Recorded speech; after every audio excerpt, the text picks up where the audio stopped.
King of Gods. By Fast Food Restaurant, Kabanata 437. Void God Realm King. Mga bundok ng isang isla sa walang limitasyong karagatan. Mayroong tatlong hindi maipaliwanag na kapangyarihan na parang tatlong bola ng banal na liwanag na tila pumipigil sa mga Diyos at demonyo dito. Ang gintong kalansay ay napuno ng hangin ng kamatayan, ang babaeng nakadamit ng buwan ay dalisay at banal habang ang itim na hangin ay nakapalibot sa Wicked Path King. Ang tatlong Void God Realm Kings ay tila nilock ang Heaven Earth Yuan Chi sa malapit at isang pressure mula sa kaluluwa ang pumipigil sa mga nabubuhay na nilalang sa malapit. Sa paglipas ng panahon, nagsimulang magbago ang screen sa harap ng bundok at lahat ng mga eksperto kabilang ang tatlong hari sa Void God Realm ay nakatitig sa imahe ng isang misteryosong kanyan. Dahan-dahan ngunit tuloy-tuloy, ang mga ekspresyon ng tatlong Void God Realms ay naging solemna. Binago ng hitsura ng Eye of Heaven ang mga ekspresyon ng tatlong hari at nang dumating si Lutiaini, nagsimulang pasayahin siya ng mga eksperto na naruroon.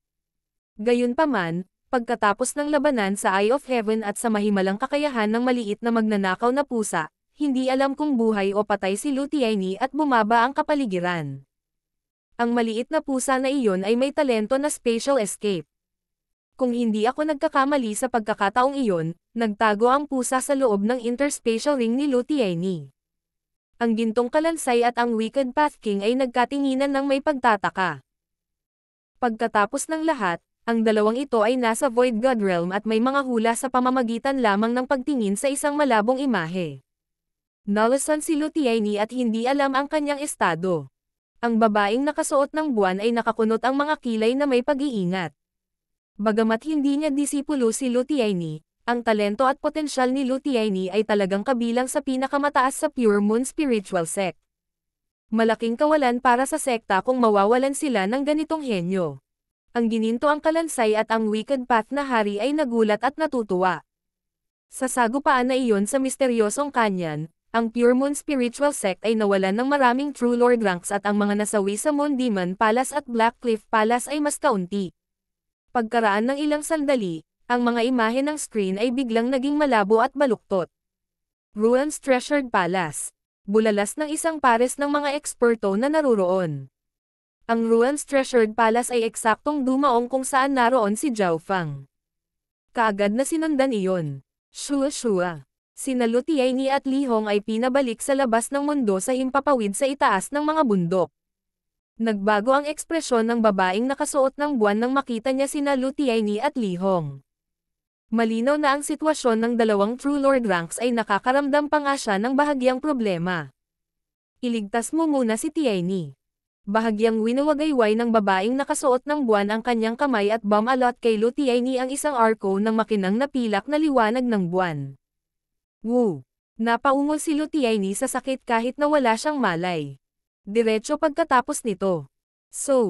Isang batang alakdan na kasing laki ng palad ang pinigilan sa isang kinang ng pilak na liwanag ng buwan at dumapo sa kamay ng babae na nakasuot ng buwan. Sino ang nakakaalam kung anong paraan ang ginamit ng tiyahin ng Diyosa na nakasuot ng buwan para ilabas ang alakdan na nasakal sa lalamunan ni Lutiaini? Ang batang alakdan na ito ay isang bihirang sinaunang pagkakaiba-iba ng hayop. Ang babaeng nakasuot ng buwan ay pinaghigpitan ang batang alakdan pagkatapos ay naglabas ng isang kristal na bote at nagtapon ng isang patak ng likido sa katawan ni Lutiaini. Sacred Spirit Purifying Liquid. Ang gininto ang kalansay at ang Wicked Path King ay bahagyang nalipat. Matapos gamitin ang Sacred Spirit Purifying Liquid, ang lason sa katawan ni Lutiaini ay agad na naalis at nakatakas siya sa banta ng kamatayan. Nang magising si Lutiaini, sinabi niya ng detalyado ang sitwasyon. Kung hindi ako nagkakamali, alam ni Zhao Fang ang oras kung kailan bababa ang Ruins Treasured Palace.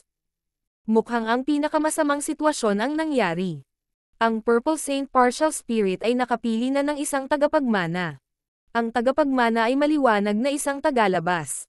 Ang mga ekspresyon ng tatlong Void God Realm Kings ay naging mas solemna. Malinaw na hindi si Zhao Fang ang tagapagmana ng Purple Saint Ruins dahil hindi muna siya pumasok sa palasyo at naghintay ng mahabang panahon. Hindi mahirap hulaan na tinutulungan ni Zhao Fang ang tagapagmana ng Ruins at pinagsasama ang kapintasan ng mga guho. Ang pinakamasamang resulta ay ang Purple Saint Ruins ay maaaring lumipat ng mga may-ari. Hindi naman natin kailangang mag-alala masyado. Kung hindi makapasok ang Inheritor sa Origin Core Realm sa loob ng 10 taon. Kung gayon hindi nila makokontrol ang mga guho. Malalim na sabi ng Golden Skeleton. Pagkatapos ng lahat, ang Purple Saint Ruins ay isang singular na dimensyon at isang True Spirit Realm Cultivator ay hindi ganap na mapino at makontrol ito kahit na sa tulong ng Purple Saint Partial Spirit. Tama, kailangan lang ng ating tatlong sekta na subukan at sayangin ang enerhiya ng Purple Saint Partial Spirit at pagkatapos maubos ang lahat ng enerhiya nito, maaari nating salakayin ang Purple Saint Ruins ng walang anumang kahirapan. Ngumiti ang lalaki ng Wicked Path. Naramdaman na ng tatlong hari ang pagbabago ng Purple Saint Ruins at may sarili silang mga hula na hindi masyadong malayo sa katotohanan. Ang pagkakataon ng isang napakaliit na True Mystic rank na maabot ang Origin Core Realm sa loob ng 10 taon ay napakababa. Kahit si Lutiaini ng aking sekta ay hindi nagawa iyon. Bahagyang ngumiti ang babaeng nakasuot ng buwan. Ang pagkakaiba sa pagitan ng True Spirit Realm at Origin Core Realm ay parang bangin na naghihiwalay sa langit at lupa. Halimbawa, ang Canopy Great Countries na 8 pangunahing puwersa ay may hindi mabilang na mga eksperto sa True Spirit Realm at ilang True Lord ranks, ngunit kahit na ang isang bansang ganito kalaki ay hindi nakagawa ng Origin Core Realm sa loob ng nakaraang daang taon. Mula dito, makikita ang kahirapan nito. Kahit na sa maalamat na 2-star na sekta, ang bilang ng Origin Core Realms ay kakaunti at ang kapanganakan ng alinman ay karapat-dapat na ipagdiwang. Higit pa rito, hindi tulad ng wala kaming anumang mga bakas din. Kumislap ang mga mata ng Diyos ang nakasuot ng buwan. Ang iba pang 2 hari sa Void God Realm ay lumingon sa tiya ng Diyos ang nakasuot ng buwan. Hindi umimik ang tiya na nakadamit ng buwan at sa halip ay binuhat ang batang alakdan. Kaya ganyan yan. Naunawaan ng gintong kalansay at masamang landas si King. Ang bakas ay ang batang alakdan. Dahil ito ang espiritual na alagang hayop ni Zhao Fang, ang dalawa ay may koneksyon sa pagitan nila.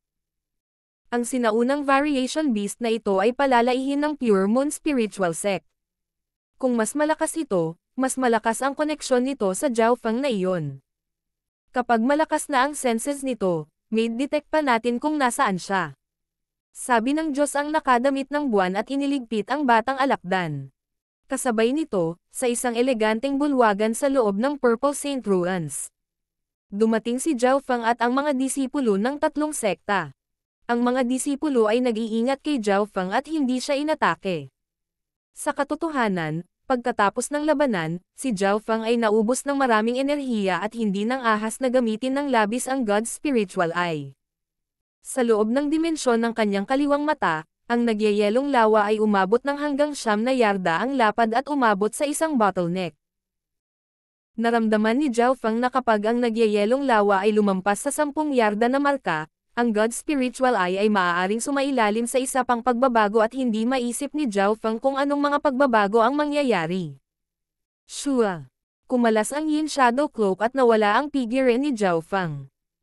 Tanging si Zhuang Wonner at isang maliit na bilang ng True Lord ranks ang bahagyang nakakita kung saan nagpunta si Zhao Fang. Kahit na ang Zhao Fang na ito ay hindi gumamit ng kanyang eye bloodline, ang kanyang lakas ay mas malakas kaysa sa normal na True Lord ranks. Ang mga disipulo ng 3 sekta ay nagpakawala ng hininga. Lahat ay kumilos ayon sa nakikita nilang angkop. Ang mga figure ni Zhuang Wonner ay kumikislap pati na rin siya patungo sa northern exit. Ang target niya ay si Zhao Fang. Ang dahilan kung bakit niya ito ginawa ay hindi lang dahil sa instinct kundi pati na rin sa pagsusuri niya. Ang pagsunod kay Zhao Fang ay maaaring magresulta sa mga hindi inaasahang benepisyo. Sinusundan ako ng chicks na ito at hindi ako pinapaalis. Wala siyang anumang palatandaan ng anumang layuning pumatay. Lumipat si Zhao Fang sa masalimuot na bulwagan sa pamamagitan ng pagsunod sa mapa ng Purple Saint Treasured Palace ngunit hindi pa rin niya maalis si Zhuang Wonner. Ang lakas ni Zhuang Wonner ay maihahambing kay Ye Yanyo at mas malakas ba siya kaysa sa Deputy Patriarch ng Iron Blood Religion. Kung wala ang Wood Spirit Essence Soul, hindi nang ahas si Zhao Fang na gamitin ng sobra ang God's Spiritual Eye at hindi sapat ang kanyang lakas sa pakikipaglaban para matalo siya. Di nagtagal pagkatapos mawala sina Zhao Feng at Zhuang Wener, pumasok si Ye Yanyo sa Purple Saint Treasured Palace. Sa paglipas ng panahon, parami ng parami ang mga henyo na pumasok sa Purple Saint Treasured Palace. Hindi lang sila mula sa tatlong sekta kundi mga henyo din mula sa ibang mga angkan na nasasakupan ng tatlong sekta. Kahit ang tatlong Void God Realm Kings ay hindi makita ang sitwasyon sa loob ng Purple Saint Treasure Palace. Makalipas ang ilang araw, shua, dalawang henyo mula sa tatlong partido ang lumabas mula sa Purple Saint Treasured Palace. Kapag sila ay pinalabas mula sa Purple Saint Treasured Palace, sila ay lalabas sa mga guho. Ang mga henyong ito ay nagtatampo at nabigo. Ang Ruins Treasured Palace ay nahati sa tatlong palapag. Karamihan sa mga henyo ay gumagalaw lamang sa 10,000 imahe na palapag, na siyang unang palapag. Kung makakahanap sila ng angkop na mana, ang 10,000 Imagery Treasured Palace ay puno rin ng kayamanan. Nangangahulugan ang 10,000 imagery na makakahanap ang sinuman ng angkop na mana. Sa labas ng mundo, sa mga bundok. Shua. Paminsan-minsan, isa o dalawang henyo ang ipapadala. Ang bilang ng mga taong nakapasok sa Ruins Treasured Palace sa pagkakataong ito ay higit sa huling 100 beses dahil sa pagbabago ng Purple Saint Ruins. Ang tatlong hari sa Void God Realm ay mahigpit na nagmamasid sa pagbabago sa Purple Saint Ruins at halos ganap na nakatitiyak na ang Purple Saint Ruins ay may tagapagmana na nagpapadalisay sa espasyong ito. Kapag may lumabas na genius, tatanungin sila ng tatlong Void God Realm King ngunit wala ni isa sa kanila ang nakakita kay Zhao Feng pagkatapos pumasok sa Ruins Treasured Palace. Sa isang kisap mata, 2 buwan na ang lumipas. Matatapos na ang Purple Saint Ruins at karamihan sa mga henyo ng tatlong sekta ay naipadala na. Tanging si Ye Yanyo, Zhuang Wener at isang maliit na bilang ng mga henyo, pati na rin si Zhao Feng, ang hindi pa naipadala. Kung si Zhao Feng ay ipapadala, lilito ba siya sa Tianluo Islands o babalik sa pinanggalingan niya? Biglang may naisip si Tita na nakasuot ng buwan. Pagkatapos ng lahat, ang mga henyo na pumapasok sa Purple Saint Ruins ay lahat ay may kanya-kanyang inheritance token samantalang si Zhao Feng ay wala. Sa puntong ito ng panahon. Sa Azure Flower Continent, Sacred True Dragon Gathering. 2 buwan na ang lumipas at ang paminsan-minsang pagkislap ng liwanag ay lilito sa arena, na kumakatawan sa pagbabalik ng isang henyo. Weng. Sa isang tiyak na pagkakataon, isang sinaunang Azure na pinto ang lumitaw sa mga ulap. Ito ang aura ng Heaven Legacy Inheritance. Bulalas ang siyam na soberano at mga eksperto ng kontinente. Shua. Isang kabataan ang lumabas sa pintuan ng Heaven Legacy Inheritance. Ang kanyang cultivation ay umabot na sa unang yugto ng True Lord rank. Yu Tianhao. Nagkaroon ng kaguluhan sa gitna ng mga manonood, ngunit ang mga elder ng 10,000 Origin Clan ay may mga pangit na ekspresyon dahil nakapasok na rin si Xin Wuang sa Heaven Legacy Inheritance ngunit ang huli ay hindi lumabas. King of Gods, Kabanata 438. Pagtatapos ng mana.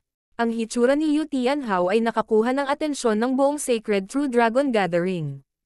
Siya ay pumasok sa pinakaluma at misteryosong Heaven's Legacy Inheritance. Higit pa rito, si Yu Tianhao ay isang kababalaghan na napigilan ang dalawang tuloy-tuloy na Sacred True Dragon Gathering. Walang makakagalaw sa kanyang posisyon at iilan lamang tulad ni Zhao Feng ang may kakayahang labanan siya. Ang pamana ng langit ay talagang karapat-dapat na ipamuhay ayon sa pangalan nito. Sa loob lamang ng maikling 2 buwan, nagtagumpay si Yu Tianhao mula sa pinakamataas na True Mystic rank hanggang sa unang yugto ng True Lord rank. Ang lakas ni Yu Tianhao ay hindi nasusukat at malamang na mas malakas kaysa sa True Lord ranks ng mas matandang henerasyon. Nadama ng mga eksperto sa matatandang henerasyon ang matinding pagbabago sa aura ni Yu Tianhao. Ang mga mata ni Yu Tianhao ay maliwanag at tila namumukod tangi sa kalangitan. Ang malakas na layunin mula sa kanya ay naging dahilan upang hindi makatingin sa kanya ng diretso ang ibang True Lord ranks. Ang siyam na sovereigns ng Sacred Alliance ay umaasang tumingin kay Yu Tianhao. Kahit na ang mga sovereign na ito ay walang masyadong pagkakataon na makapasok sa Heaven's Legacy Inheritance noong panahon nila. Napigilan na ni Tianhao ang kanyang cultivation bago ang Sacred True Dragon Gathering kaya isang maliit na sorpresa lang para sa kanya na naabot niya ang maagang yugto ng True Lord rank. Ngumiti si Sovereign Yu Xingchen at umilo sa harap ni Yu Tianhao. Ang pag-unlad na ito sa cultivation ay hindi maihahambing sa ngunit ang isang taong makapasok sa Heaven's Legacy Inheritance ay malinaw na hindi maaaring maging normal. Tianhao, napakalaking kapalaran na para sa iyo na makabalik ng ligtas mula sa Heaven's Legacy Inheritance. Ano pang benepisyo ang nakuha mo? Pinapahalagahan ni Yu Xingchen ang mga gantimpala ni Yu Tianhao. Mayroong 3 pangunahing gantimpala na maaaring makuha ng isa mula sa pagbabalik mula sa mga mana. Ang una ay isang kasanayan sa pamana na mula sa isang tiyak na pamana o eksperto. Ang pangalawa ay mga armas at mapagkukunan na maaaring wala na sa Azure Flower Continent. Ang ikatlo ay mga kakaibang pagtatagpo na maaaring magpapataas ng lakas, talento at paglilinang ng isang tao. Weng. Matapos sabihin ito ay isang misteryosong ambon ang pinakawalan mula sa Sovereign Yu Xingchen na bumalot kay Yu Tianhao at sa kanyang sarili. Sa ilalim ng mahiwagang liwanag na ito maging ang ibang mga soberano ay nahirapang marinig ang pinag-uusapan ng dalawa. Nakita lamang ng mga nanonood si Yu Tianhao na nakikipag-usap sa kanyang ama ngunit maging ang kanilang mga figure ay malabo. Gayunpaman, ang kagalakan sa bawat oras sa mukha ni Sovereign Yu Xingchen ay nagpatiyak sa iba na si Yu Tianhao ay nakatanggap ng maraming benepisyo mula sa Heaven's Legacy Inheritance. Sa tuwing bababa ang Heaven's Legacy Inheritance, magbabago ang sitwasyon ng kontinente. Ang matagumpay na makabalik mula sa Heaven's Legacy Inheritance ay maaaring magbigay daan kay Yu Tianhao na isulat ang isang stroke sa mga aklat ng kasaysayan.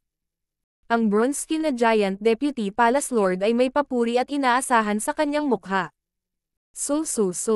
Sa sandaling ito, maraming figure mula sa 10,000 Origin Clan ang sumalubong kay Yu Xingchen at sa kumpanya. Bumagsak ang ekspresyon ni Yu Xingchen at isang malaking aura ang lumabas mula sa kanya na naging dahilan upang hindi makahinga ang mga eksperto sa True Lord rank ng 10,000 Origin Clan. Sovereign, please calm down. Kami ay mga elder mula sa 10,000 Origin Clan ng Northern Continent at gustong magtanong kay Yu Tianhao. Magalang na sabi ng isang half-step na Origin Core Realm expert. 10,000 Origin Clan. Bahagyang sinabi ni Yu Xingchen ang mga salitang ito at naramdaman niyang medyo pamilyar ang pangalang ito at lumambot ang kanyang ekspresyon na para bang naalala niya ang isang dating eksperto ng angkan na ito. Ang katayuan ng 10,000 Origin Clan ay nasa ibaba lamang ng Heavenly Yuan Clan sa Northern Continent. Nang hindi man lang nag-iisip, maaaring hulaan ni Yu Xingchen at Yu Tianhao na gustong malaman ng 10,000 Origin Clan ang kinaroroonan ni Xin Wuang. Ang isa pang taong nakapasok sa Heaven's Legacy Inheritance ay si Xin Wuang. Isang beses ko lang nakita si Xin Wuang sa mana at hindi ko alam kung saan siya nagpunta. Sabi ni Yu Tianhao. Nakipag-sparring siya kay Xin Wuang noon at ang huli ay nakaramdam ng misteryoso.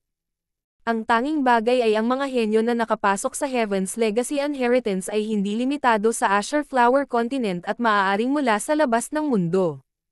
Nang marinig ang tugon ni Yu Tianhao, ang mga ekspresyon ng mga matatanda ng 10,000 Origin Clan ay madilim. Kung hindi lumabas ang mga pumasok sa mana, malamang na may aksidente. Si Xin Wuang ay malamang na nahulog. Walang pinigil si Yu Tianhao. Ang mga ekspresyon ng mga mula sa 10,000 Origin Clan ay naging mas pangit at napuno ng pagkatalo. Ngunit sa pagkakaalam ko, may isa pang maliit na posibilidad. Ang mga henyo na pumapasok sa Heaven's Legacy Inheritance ay may kaunting pagkakataon na makapasok sa mas mataas na ranggo na Heaven's Legacy Branch Inheritance. Mabagal na sabi ni Yu Tianhao. Ang Heaven's Legacy Inheritance ay nahati sa hindi mabilang na mga mana na nahulog sa bawat piraso ng lupa. Siyempre, ang pagkakataon na napag-usapan ni Yu Tianhao ay napakaliit at lumitaw lamang sa mga alamat. Kahit papaano sa kasaysayan ng Azure Flower Continent, hindi pa ito nangyari noon. Ang mga matatanda ng 10,000 Origin Clan ay bahagyang umaasa ngunit halatang walang gaanong pag-asa at naiwan silang talunan. Sa Sacred True Dragon Gathering. Sa loob ng 2 buwan, ang mga henyo ng True Dragon ay bumalik mula sa mga mana. isang bahagi lamang ng mga henyo ang bumalik mula sa parehong mga mana. Ang iba ay naaksidente doon. Sa humigit kumulang 2.5 buwan, ang napakahusay na mga kamangha-manghang henyo na sina Shi Chengtian, Goddess Bingwei, Tantay Lanyo ay lumitaw lahat at umunlad ng maayos. Kabilang sa kanila si Goddess Bingwei ay nakapasok sa True Lord rank at ang kanyang pag-unlad ay mas mababa lamang kay Yu Tianhao. Ang Heaven's Legacy Inheritance at Mystic Eyes Inheritance ay natapos na. Hindi nagtagal pagkatapos bumalik si Kang Yuyu mula sa Seven Sword Inheritance na may matinding hangin. Ang kanyang cultivation ay papalapit na sa True Lord rank at ang kanyang sword intent ay nakadama pa ng pressure sa ibang True Lord ranks. Sa mga talaan ng Azure Flower Continent, ang Seven Sword Inheritance ay nireranggo lamang sa ibaba ng Heaven's Legacy Inheritance at ang Sword Saint Ye Wuxi ay pumasok dito. Pagkalipas ng humigit kumulang 3 buwan, ang lahat ng mga mana na konektado sa Azure Flower Continent ay natapos na. Humigit kumulang kalahati ng mga henyo ang bumalik kasama sina Prince Jin, Wang Xiaoguai, Tian Yunji at iba pa mula sa Canopy Great Country. Gayunpaman, hindi na nakabalik sina Zhao Feng at Liu Qingxen. Sa isang sulok ng Sacred True Dragon Gathering the Flooding Lake City, nakakunot ang mga kilay at puno ng pag-aalala. Ang inheritance na pinasok ni Liu Qingxen ay hindi isang major inheritance kundi isang kakaibang Sky Saint Qin inheritance na napakabihirang. Siya lang ang nag-iisang mula sa Sacred True Dragon Gathering na pumasok sa pamana na ito. Si Liu Qingxen ay hindi namumukod tangi sa daang True Dragon henyo kaya hindi siya pinansin ng mga sovereigns ng Sacred Alliance. Siya ay malamang na dinapuan ng kamalasan. Halos lahat ng mga mana ay natapos na. Gayunpaman, ang hindi kilalang mana na pinasok ni na Zhao Feng at Zhao Yufei ay wala pa ring palatandaan ng anumang balita. Ang mga sovereigns ng Sacred Alliance ay nagbigay ng lubos na kahalagahan dito. Ang hindi kilalang mana na pinasok ng dalawa ay halatang mas mataas ang ranggo kaysa sa Heaven's Legacy Branch Inheritance. Gayunpaman, halos 3 buwan na ang lumipas at hindi pa bumabalik sina Zhao Feng at Zhao Yufei. Sa bloodline ng mata ni Zhao Feng, ang kanyang kakayahang mabuhay ay dapat na napakataas. Nagsimulang magtalakayan ang mga soberano. Si Zhao Feng ay ang King of Black Horses sa Sacred True Dragon Gathering na ito at isang bagong napakahusay na kababalaghan. Gayunpaman, ang haring itim na kabayong ito ay hindi bumalik mula sa hindi kilalang mana pagkalipas ng napakatagal na panahon. Zhao Feng, dito na ba nagtatapos ang himala mo? Bulong ng Deputy Patriarch ng Iron Blood Religion. Nasaksihan niya ang paglaki at pagbangon ni Zhao Feng. Hindi siya naniniwala na si Zhao Feng ay madaling mamamatay. Maging ang mga sovereign ay naniniwala sa kakayahan ni Zhao Feng na mabuhay. Kahit na si Zhao Feng na may God's Spiritual Eye ay maaaring hindi matalo si Yu Tianhao sa isang laban, ang kanyang survival instincts ay tiyak na mas malakas. Sa 5 napakahusay na kababalaghan, si Zhao Feng lang ang hindi nakabalik. Ang mga sovereigns ng Sacred Alliance at mga eksperto ng kontinente ay nagmamalasakit dito. Mukhang ang Zhao Feng na ito ay isang panandaliang bituin na kumislap sa kasaysayan ng kontinenteng ito. Bahagyang napabuntong hininga ang mga dalubhasa sa nakatatandang henerasyon. Nasaksihan nila ang napakaraming pagtaas at pagbaba at nakitang maraming mahuhusay na henyo ang bumagsak. Sa paglipas ng panahon, paunti-unti na rin ang natitira sa Sacred True Dragon Gathering. Ang masikip na piging ilang buwan na ang nakalipas ay nagsimulang lumamig. Sa dulo ay iilan lamang tulad ng Flooding Lake City Lord, Iron Blood Religion Deputy Patriarch at kumpanya ang hindi umalis. Hindi pa nakabalik sina Zhao Feng, Liu Qingxen at Xin Wuang. Mukhang nakatagpo din ng kamalasan si Yufei. Bumantong hininga ang upper echelon ng Heavenly Yuan clan. Paano ito posible? Si Yufei ang may maalamat na bloodline ng 10,000 ancient races. Ang Sovereign Beiyan daw mula sa Heavenly Yuan clan ay napuno ng hindi paniniwala. Siya ang Panginoon ni Zhao Yufei at umaasa at may tiwala sa kanyang mga disipulo at itinatago ang lihim sa puso. Gayunpaman, matapos ang napakatagal na panahon ang Sacred True Dragon Gathering ay natapos na ngunit hindi pa nakabalik si Zhao Yufei. Grand Elder, natapos na ang Sacred True Dragon Gathering. Pwede ko bang itanong kung kailan ka babalik? Magalang na tanong ng isang kalahating hakbang na Origin Core Realm Elder mula sa Heavenly Yuan Clan. Maaari kang bumalik muna. Maghihintay pa ako ng ilang araw. Ipinikit ni Bian daw ang kanyang mga mata at iwinagayway ang kanyang kamay. Sa mga mula sa Heavenly Yuan Clan, may sasabihin sana si Mo Tianyi ngunit bumuntong hininga sa kanyang puso. Zhou Feng, Sister Yufei, hindi ko akalain na pareho kayong mawawala sa hindi kilalang mana na ito. Hanggang ngayon, walang naniniwala na babalik si Zhou Feng o Zhou Yufei. Naunawaan ng Azure Flower Continent ang Heaven's Legacy Inheritance at Seven Sword Inheritance sa isang tiyak na antas ngunit walang nakakaalam kung gaano kadelikado ang mana na pinasok ni na Zhou Feng at Zhou Yufei. Beyond thou Sovereign, ikinalulungkot ko ang iyong mga pagkatalo. Ang isa sa mga soberano ay umiling.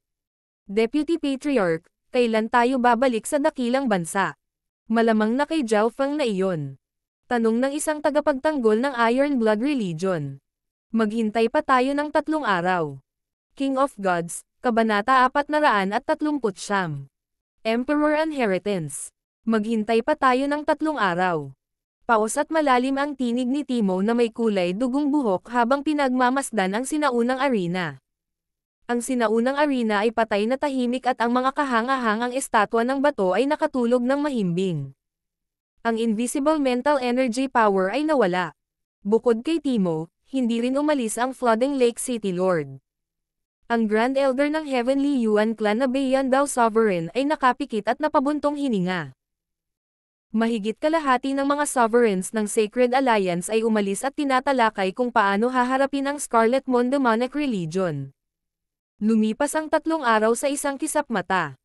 Humigit kumulang kalahati ng daang True Dragon Henyo ang bumalik at si Xin Wuang na pumasok sa Heaven's Legacy Inheritance, sina Zhou Feng at Zhou Yufei na pumasok sa hindi kilalang mana at si Liu Qingxen na pumasok sa Sky Saint Qin Inheritance ay hindi nagpakita. Tara na, nanghihinayang at nananabik si Timo sa kanyang paglisan sa sinaunang arena. Isinara ng Sacred Alliance ang mga pinto ng sinaunang arena at sinabi sa lahat na umalis. Ang pinakamaluwalhating Sacred True Dragon Gathering ay natapos na. Marahil ay may mga taong babanggitin ang kaluwalhatian ng Sacred True Dragon Gathering na ito ngunit mas malamang na ito ay makalimutan sa paglipas ng panahon. Gayunpaman, natapos na nga ba ang lahat ng ito? Sa isang sinaunang, malamig na bulwagan sa isang malayong spatial na dimensyon. Kitang-kita sa isang sinaunang at malamig na bulwagan ang mga punit-punit at pagod na mga estatwa ng bato at mga tapyas na bato, na parabang kumakatawan sa mga alamat na dati nitong hawak. Mayroong humigit kumulang 100 mga estatwa at tabletang bato at lahat ng mga ito ay naglalaman ng mga aura na katulad ng mga estatwa ng bato sa sinaunang arena ngunit mas makatotohanan. Sa isang tiyak na lugar sa harap ng isang 10 yarda ang taas na estatwa ng bato. Ang rebeltong bato na ito ay isang demon girl na may pares ng mga pakpak ng demonyo. May madilim na itim na buwan sa noo nito at pinalibutan ito ng itim na apoy. Sa paanan ng estatwa ng batong babaeng demonyo ay may ilang salita. Moon Demon Queen. Ang Moon Demon Queen ay ang pinakasikat na emperor ng aking Moon Demon Palaces sa Void God Realm. Ang kanyang mana ay talagang hindi simple. Ang buong 2 buwang pag-unawa ay nagpapahintulot lamang sa akin na makuha ang kalahati ng impormasyon. Ang kaakit-akit na mukha ni Zhuang Wonner ay puno ng kagalakan. Ang Void God Realm ay nahati din sa mga tier. Kahit papaano sa Tianlu Islands, walang eksperto sa Void God Realm na nabigyan ng titulong Emperor. Lumingon ang mga mata ni Zhuang Wonner sa direksyon ng gitnang bulwagan. Nakapasok siya dito dahil sa isang tao. Sa gitna ng bulwagan ay may 4 na mas matangkad at mas kahanga-hangang mga estatwa na nagbigay ng di nakikitang intensyon ng enerhiya sa pag-iisip, na parang dumaan sila sa paglipas ng panahon. Ilang salita ang isinulat sa harap ng isang batong estatwa. Wind Lightning Emperor. Isang aswal na buhok na kabataan ang nakaupo sa harap ng estatwa at tabletang bato na kumakatawan sa Wind Lightning Emperor. Ang aswal niyang mata ay malamig at kasing talas ng kidlat. Zhou Feng, hindi ko akalain na matatanggap mo ang mana ng Wind Lightning Emperor ng ganoon kabilis. Noon ang Wind Lightning Emperor ay pinangalan ng pinakamabilis na emperor at ang kanyang lakas sa pakikipaglaban ay walang kapantay. Kahit na ang Purple Knight Saint Lord ay hinayaan siyang makatakas ng ilang beses. Isang boses ng isang babae ang umalangaw-ngaw sa kanyang isipan. Sa isip ni Zhao Feng, isang malabong imahe ng dalawang hindi maarak na kapangyarihan ang nagsagupaan sa walang limitasyong karagatan. Ang isa sa kanila ay ang malabo ng kidlat at hangin. Nilamon ng kidlat ang mundo at sa tuwing gumagalaw ang figure, nakakagalaw sila ng libu-libong milya at kahit na ang paggalaw ay maaaring i-flip ang langit. Para silang Diyos. Ang isa naman ay isang figure na nababalot ng mapangarapan na lilang liwanag.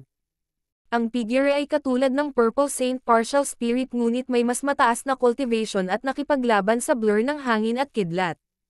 Sa wakas, dahil sa pagkakaiba ng paglilinang ang figure ng hangin at kidlat ay kumislap sa karagatan at matagumpay na nakatakas.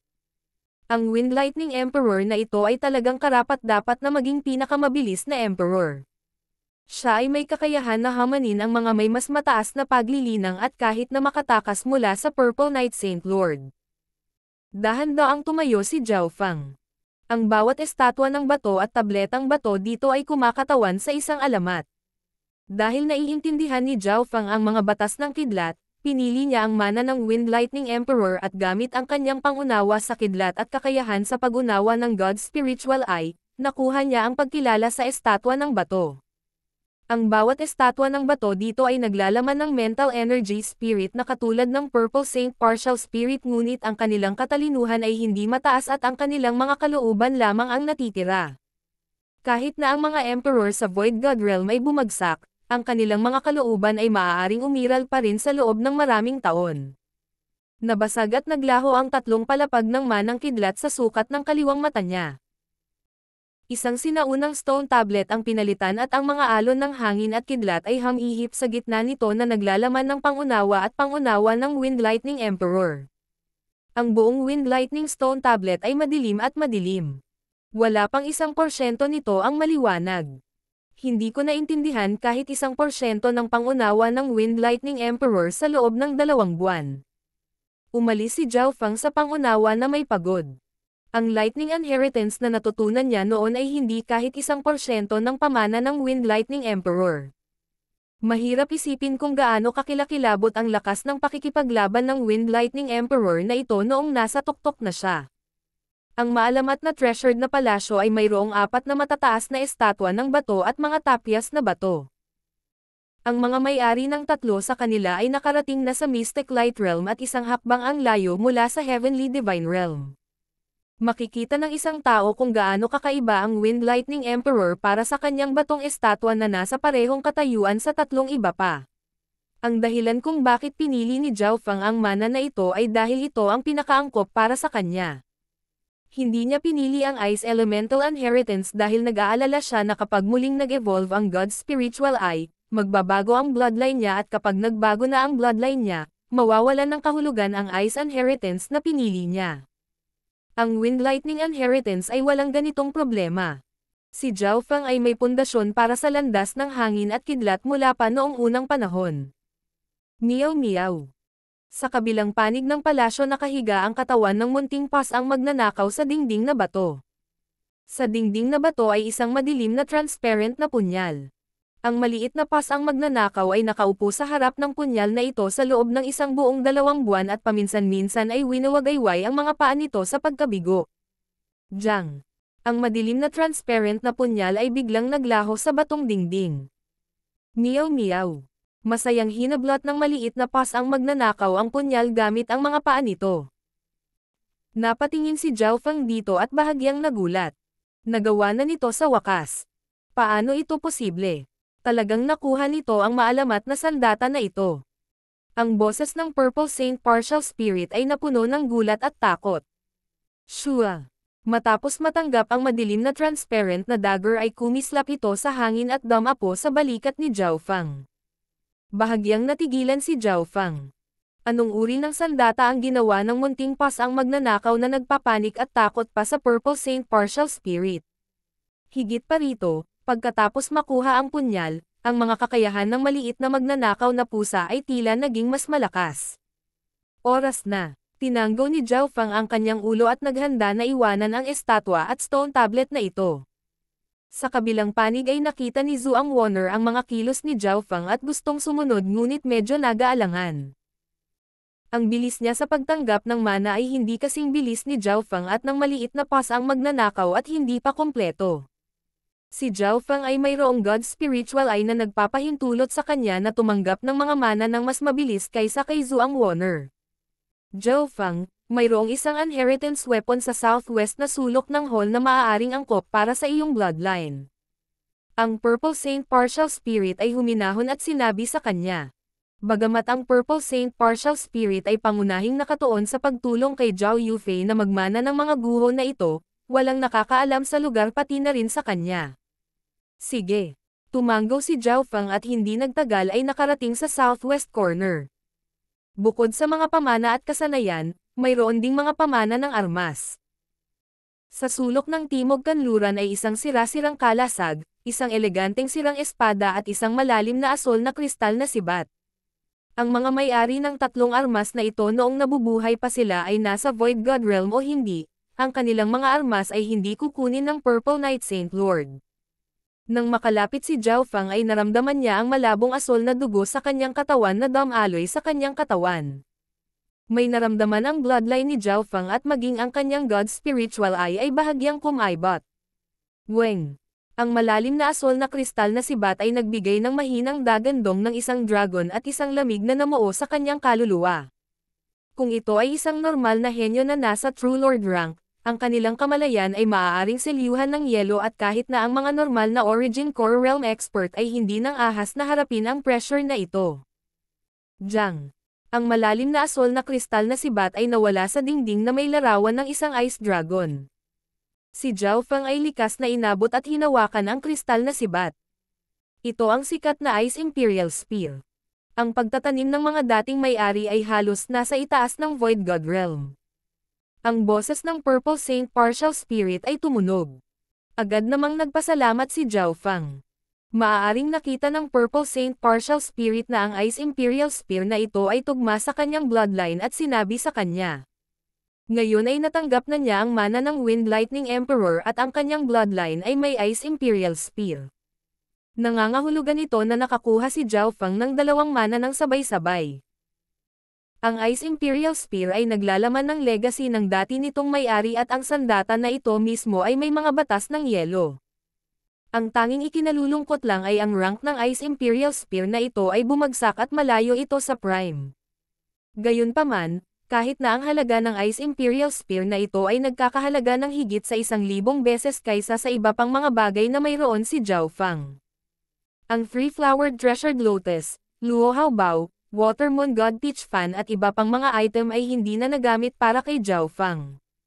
Pagkatapos ng lahat, ang kanyang lakas sa pakikipaglaban ay malapit sa normal na huling yugto ng True Lord ranks at nalampasan ang Water Moon Pirate. Matapos matanggap ang angkop na mana, pumunta si Zhao Feng sa susunod na palapag, ang Purple Saint Treasured Palace na may mga direksyon mula sa mapa. Ang ikatlong palapag, ang Purple Saint Treasured Palace. Isang batang babae na nakasuot ng purple ang nakaupo sa harap ng malakristal na ket at ang mga sizzle ng Flames of True Spirit ay pumasok sa susi. Sa tabi niya ay isang babae sa estado ng isang lilang glow ng liwanag na lumutang sa himpapawid at tinulungan ang batang babae na naka-purple. Sa sandaling ito ay tumungo si Zhao Feng sa ikatlong palapag. Ito ang mana na pag-aari ng Purple Knight Saint Lord. Zhao Feng, para ihinto ang labis na enerhiya na gagamitin, malapit nang matapos ang Purple Saint Ruins. Maaari mong piliing manatili dito sa loob ng 10 taon at magtanim kasama si Yufei o maaari mong piliin na umalis. Sabi ng Glow of Purple Light. King of Gods, Kabanata 440. Bumalik sa Azure Flower Continent. Binuksan ni Zhao Feng ang kanyang God Spiritual Eye at siniyasat ang dimensyon at nakitang medyo hindi na ito matatag. Ang Purple Saint Partial Spirit ay nawawalan ng enerhiya sa bawat segundong bukas ang ruins. Siya ang ubod ng Purple Saint Ruin at halos maubos na ang kanyang kapangyarihan pagkatapos ng lahat ng oras na ito. Kapag naubos na ang lahat ng enerhiya ng Purple Saint Partial Spirit, ang ruins na ito ay magiging walang may-ari at magkakaroon ng mga hindi inaasahang panganib. Maaaring gamitin ng mga eksperto sa labas ang pagkakataong ito at atakihin ang ruins. Kaya, may dalawang pagpipilian si Zhao Fang. Manatili sa Purple Saint Ruins na maaaring tumagal ito ng hanggang 10 taon o bumalik sa Azure Flower Continent. Zhao Fang, mananatili ka ba o aalis? Bagamat ang Purple Saint Partial Spirit ay nasa isang walang laman na estado, mayroon pa rin itong hangin ng maharlika at kagandahan. Puno ng pag-asa ang kanyang mga mata habang nakatingin sa asol na buhok na binata sa kanyang harapan. Bilang controller ng dimensyon, alam niya ang lahat ng mga nakamamanghang display ni Zhao Fang. Kahit na ang bloodline ni Zhao Fang ay hindi kabilang sa isa sa 10,000 ancient races, ang kanyang kaliwang mata ay tiyak na nauugnay dito. Hiniling ng Purple Saint Partial Spirit na kontrolin nina Zhao Fang at Zhao Yufei ang Purple Saint Ruins ng magkasama. Masyadong mahaba ang 10 taon. Bulong ni Zhao Fang habang sinisimulan niyang isipin ang kanyang nakaraan. Sa pag-iisip pabalik sa simula ng kanyang cultivation mula sa Consolidated Realm hanggang ngayon, ilang taon na ba ang inabot niya? Si Zhao Fang ay gumamit lamang ng 3 hanggang 4 na taon at hindi pa siya 18 ngayon. Sa maraming lugar, si Zhao Fang ay hindi man lang ituring na isang nasa hustong gulang. Masyadong mahaba ang 10 taon para kay Zhao Fang. Ang 10 taon ay nangangahulugan ng hindi mabilang na mga pagkakataon para sa kanya. Higit pa rito, hindi ko maibabawas ang inaasahan ng First Elder. Sino ang nakakaalam kung ano ang mangyayari sa Broken Moon Clan at sa aking bayan noon? Sa pag-iisip hanggang dito, gumawa ng desisyon si Zhao Fang. Hindi siya maaaring manatili sa dimensyon ng Purple Saint ng ganoon katagal. Babalik ako sa Azure Flower Continent. Desididong sinabi ni Zhao Fang. Nang gawin niya ang desisyong ito, medyo nanghihinayang ang Purple Saint Partial Spirit. Kung ito ay isang normal na eksperto o kahit na sovereign sa Origin Core Realm, malamang na hindi nila isusuko ang pagkakataong ito. Ang Heaven Earth Yuan Chi sa loob ng Purple Saint Ruins ay napakadalisay at mayroong hindi mabilang na mga kayamanan. Ang paglilinang dito ay tiyak na mas mabilis kaysa sa labas ng mundo. Malinaw na alam ito ni Zhao Fang. Ngunit nagpasya pa rin siyang bumalik sa Azure Flower Continent. Ang mundo ay napakalaki at maaaring may mga kapalaran na mas malaki kaysa sa Purple Saint Ruins. Ang pag-asa sa mga bagay sa labas at tulong ay hindi maganda. At saka, nakatanggap na ako ng sapat na rewards dito. Napaisip si Zhao Fang. Kasing kalmado ng tubig ang kanyang puso at hindi natinag sa mga guho. Sister Purple Saint, maaari mo bang pabalaykan si Brother Zhao Fang sa Azure Flower Area at ibigay sa kanila ang aking mga kahilingan? Binuksan ni Zhao Yufei ang kanyang mga mata at ang kristal na susi sa kanyang harapan ay umugang ng mahina habang nagsimulang magbago ang mga guho. Nahulaan ni Zhao Fang na ang kristal na susi na ito ang ubod ng mga guho at hanggat pinipino ito ni Zhao Yufei, masisimulan niyang kontrolin ang mga guho ngunit sa ngayon ay hindi pa sapat ang kanyang paglilinang. Sige, bigyan mo ako ng kalahating araw na oras para maghanda. Ang Purple Saint Partial Spirit ay tumingin ng malalim kay Zhao Yufei ngunit hindi ito nagsalita. Nakipagdeal ang dalawa noon at igagalang ang pinili ni Zhao Fang. Gaya ng inaasahan, pinili ni Zhao Fang na bumalik sa Azure Flower Continent. Bagamat ang pinili ni Zhao Fang ay nagbigay daan din sa pagtupad sa hiling ni Zhao Yufei, sa kaibuturan ng kanyang puso, nakaramdam pa rin siya ng pagkabigo. Brother Zhao Fang, kapag bumalik ka sa 13 countries maaari mo bang iligtas ang Lin Mon Clan at kung maaari, magbigay ng balita sa Grand Elder ng Heavenly Yuan Clan Bayan Dao Sovereign na ligtas ako. Luhaan ang mga mata ni Zhao Yufei habang nakapikit at nakatutok sa pagpino ng kristal na susi. Sigurado. Tinanggaw ni Zhao Fang ang kanyang ulo na may kaunting pagkakasala.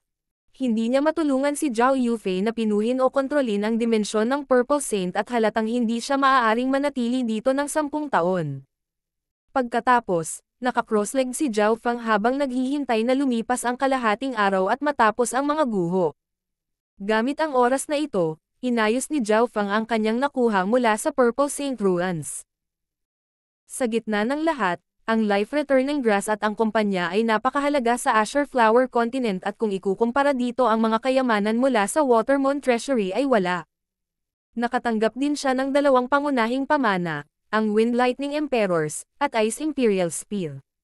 Sa loob ng kanyang isip, Ang tattered stone tablet na natatakpan ng isang layer ng misteryosong hangin at kidlat ay naglabas ng walang limitasyong aura.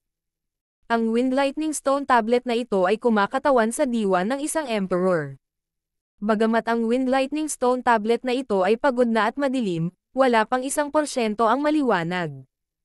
Nangangahulugan ito na ang pagkaunawa ni Zhao Feng ay hindi kahit isang daang bahagi ng Wind Lightning Stone tablet. Kung mauunawaan ko ang higit sa 1% ng Wind Lightning Stone tablet, hindi magiging mahirap para sa akin na maabot ang Origin Core Realm. Binawi ni Zhao Feng ang kanyang kamalayan. Ang proseso ng pag-unawa sa Wind Lightning Stone tablet ay tiyak na isang mahabang proseso. Ang stone tablet na ito ay magdudulot ng magulong alon kung ito ay kilala sa Azure Flower Continent. Pagkatapos ng lahat, ito ang pamana ng isang emperador sa Void God Realm at nalampasan ang karamihan sa mga pangunahing pamana. Pagkatapos noon ay sinimulan ni Zhao Feng na siyasatin ang Ice Imperial Spear. Ang Ice Imperial Spear ay malalim na asul at transparent na parang kristal. Ang Ice Imperial Spear ay isang inheritance type na sandata at sa kalakasan nito, ang ranggo nito ay hindi bababa sa Earth Grade Tier. Dahan-daang hinawakan ni Zhao Feng ang Ice Imperial Spear at ang asul na katawan sa loob ng kanyang katawan ay automatikong nagsimulang umikot at naramdamang napakalapit sa Ice Imperial Spear. Ang mga sandata ng Earth Grade ay mga alamat sa Azure Flower Continent. Ang nag-iisang Lord Dynasty ay nawasak ng isang Earth Grade weapon sa isang gabi lang. Weng! Ang Ice Imperial Spear ay biglang tila natunaw at pumasok sa loob ng katawan ni Zhao Feng. Bahagyang nagulat si Zhao Feng. Nawala na ang Ice Imperial Spear, ngunit sigurado si Zhao Feng na nasa kanya iyon at sumanib sa kanyang katawan. Ipinikit ni Zhao Feng ang kanyang mga mata at naramdaman ang aura ng sinaunang lamig sa kanyang bloodline na kapangyarihan na naglalaman din ng impormasyon sa mga batas ng yelo. Ang Ice Imperial Spear ay hindi lamang isang sandata. Naglalaman din ito ng inheritance information. Ang mga hula ng Purple Saint Partial Spirit ay napakatumpak at sigurado na si Zhao Feng ay angkop para sa inheritance weapon na ito. Gayunpaman, nalaman ni Zhao Feng na ang Ice Imperial Spear na ito ay pagod at karamihan sa kapangyarihan nito ay nasa hibernation. Ang desisyon ng Sacred True Dragon Gathering na ito ay hindi masama. Nakuha ko ang mga mana ng Wind Lightning Emperor at Ice Imperial Spear ng sabay. Si Zhao Feng ay labis na nasisiyahan. Bukod sa mga kayamanan at pamana, nakatanggap din siya ng ilang mga benepisyo at ang pinakamaganda ay ang pagpapalakas ng kanyang kaluluwa dahil sa Wood Spirit Essence Soul. Nakuha ni Zhao Feng ang maraming kapangyarihan nito at nilinis ang kanyang kaluluwa. Ang kanyang mental energy level ay maihahambing na ngayon sa yumaong True Lord rank at naiintindihan niya kung paano gamitin ang Eye of Heaven.